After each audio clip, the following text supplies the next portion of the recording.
Meus queridos irmãos e irmãs, então nós estamos celebrando o segundo domingo do tempo comum.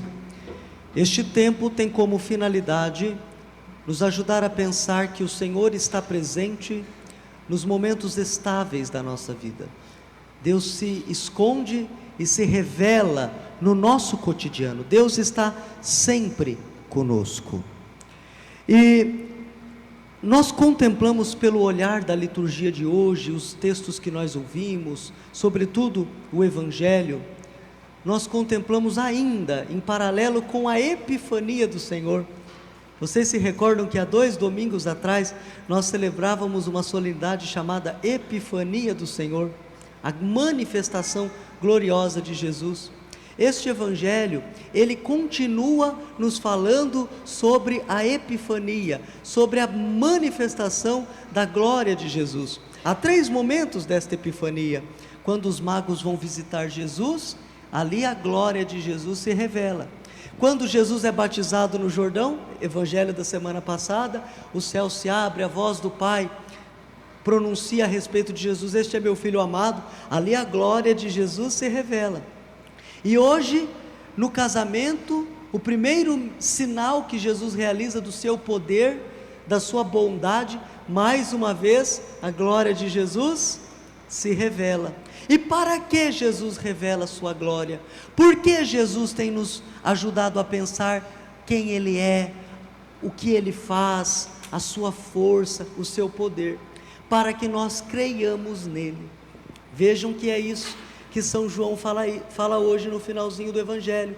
Jesus, através daquele milagre de multiplicação da água, aliás, da transformação da água em vinho, 600 litros de vinho bom, onde não havia vinho.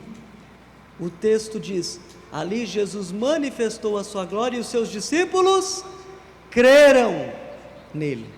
Ou seja, à medida que nós vamos conhecendo mais Jesus, nós vamos crendo nele, e quando nós cremos nele, nós temos uma fé vitoriosa, porque São João nos ensina: quem é o vencedor do mundo, senão aquele que crê que Jesus Cristo é o Filho de Deus.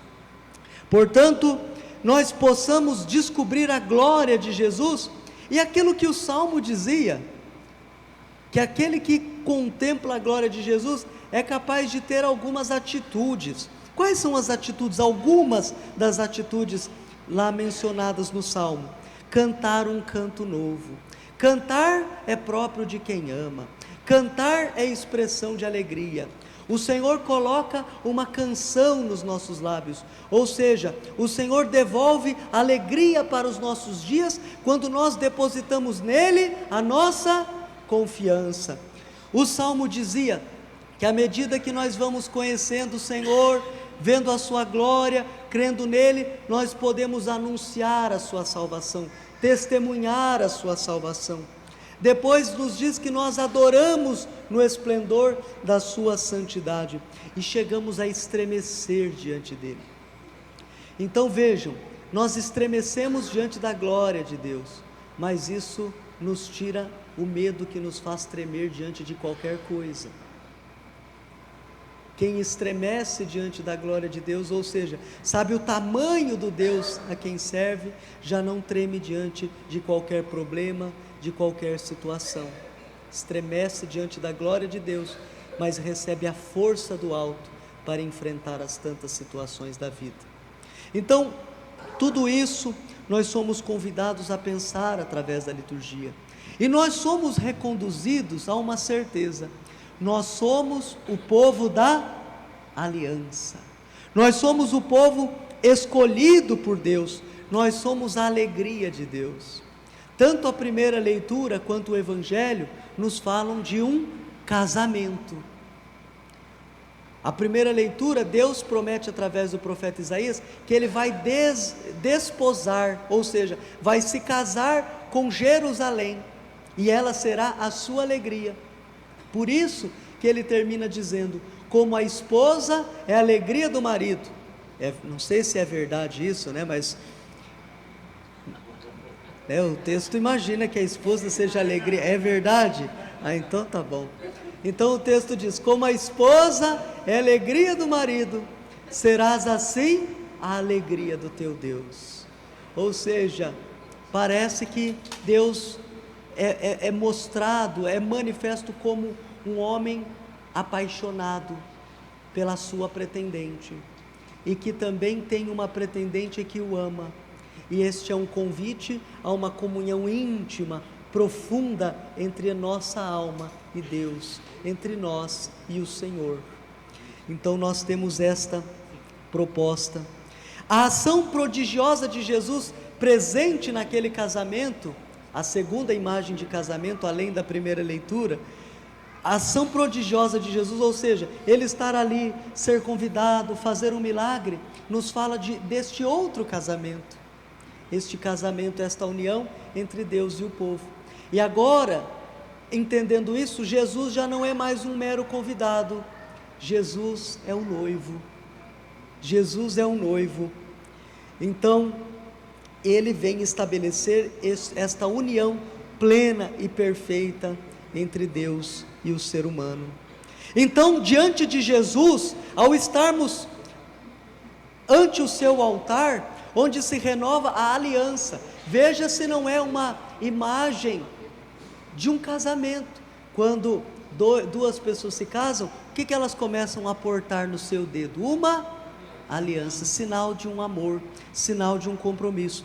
E no altar nós renovamos o sacramento da nova e da eterna aliança, ou seja, Jesus restaura esta aliança, Jesus restaura esta união nossa com Deus, e nos possibilita renovar este compromisso de amor e fidelidade, como quando nós participamos de um casamento, ou quem aqui se casou se lembra disso. Diante do altar, quem se casou disse para aquele ente que você trouxe para casar com você: eu te recebo por meu esposo, por minha esposa, e te prometo ser fiel na alegria e na tristeza, na saúde, na doença, todos os dias da minha vida. Quando Deus fala de uma aliança conosco, Ele promete estar conosco todos os dias da nossa vida. Nós recordamos que Jesus disse isso: eu estarei convosco todos os dias até o fim dos tempos. Deus promete com a sua aliança que Ele nunca nos abandonará, mas Ele também quer escutar de nós: eu estarei contigo, Senhor, na alegria e na tristeza, quando as coisas estiverem boas e quando não estiverem como eu gostaria que estivessem, eu estarei contigo.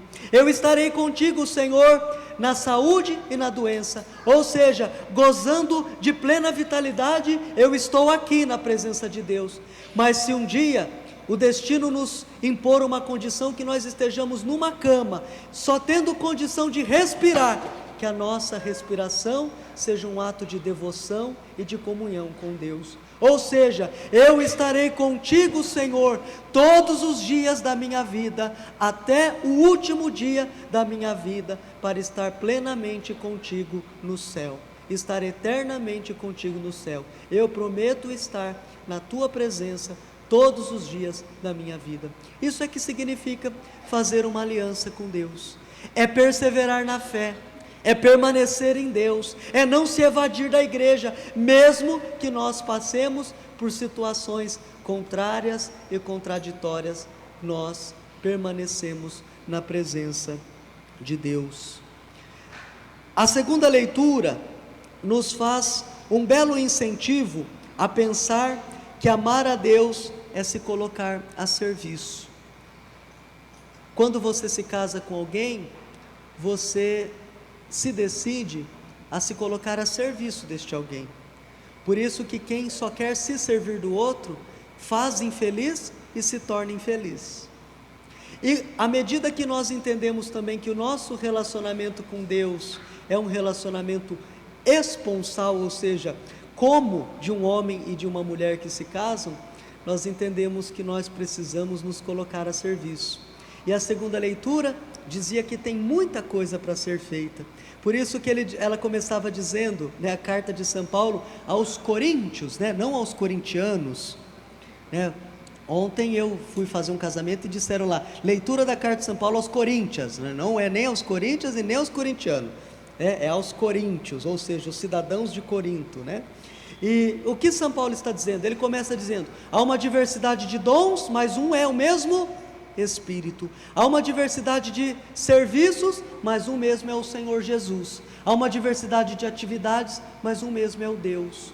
E todos os dons são suscitados em vista do bem comum. Ou seja, o que Deus está dizendo? Tem muita coisa que pode ser feita. E à medida que eu estou maduro no amor a Deus, eu entendo que Ele precisa de mim. O Deus que está no céu não precisa nem de mim e nem de você, mas Ele se faz necessitado na igreja que é o seu corpo.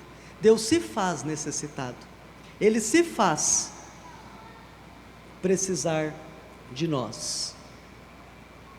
Então, quando eu vejo um acólito, quando eu vejo um ministro, quando eu vejo um catequista, quando eu vejo alguém da Pascum, quando eu vejo um músico, alguém se dedicando a Deus, eu entendo que existe uma consciência de amor. Agora, quando eu percebo uma pessoa que diz assim, padre, eu quero ficar só no meu cantinho, eu quero ficar só no meu banco, no máximo eu quero de vez em quando ir à missa. O que está faltando? Está faltando uma consciência de amor, porque Deus te deu dons que Ele quer te ver colocando a serviço da comunidade, para que tu sejas de fato a alegria do teu Deus, a alegria do teu Deus. Então Deus não quer nos ver acomodados, Deus quer nos ver comprometidos através desta imagem esponsal. Por fim, meus irmãos, é bonito perceber Jesus sendo convidado para aquele casamento, mas é mais bonito perceber que Ele agora é que nos convida para o casamento. Agora nós somos convidados a uma aliança com Deus a partir de Jesus. E vejam que o primeiro milagre de Jesus, o primeiro sinal de Jesus, não é um milagre extremamente necessário para o ser humano. Ele não curou um doente, Ele não ressuscitou um morto, Ele não libertou um possuído por um demônio. O primeiro milagre de Jesus foi devolver a alegria a um casamento onde faltou vinho, e o vinho é sinal da alegria. Foi devolver a alegria ao ser humano, pois Jesus sabe o que o ser humano necessita no seu coração. Portanto, que nós, escutando este Evangelho, possamos não só ser a alegria de Deus, mas possamos entender que não existe verdadeira alegria, não existe maior e mais verdadeira alegria do que viver a serviço e na amizade com Deus. Amém.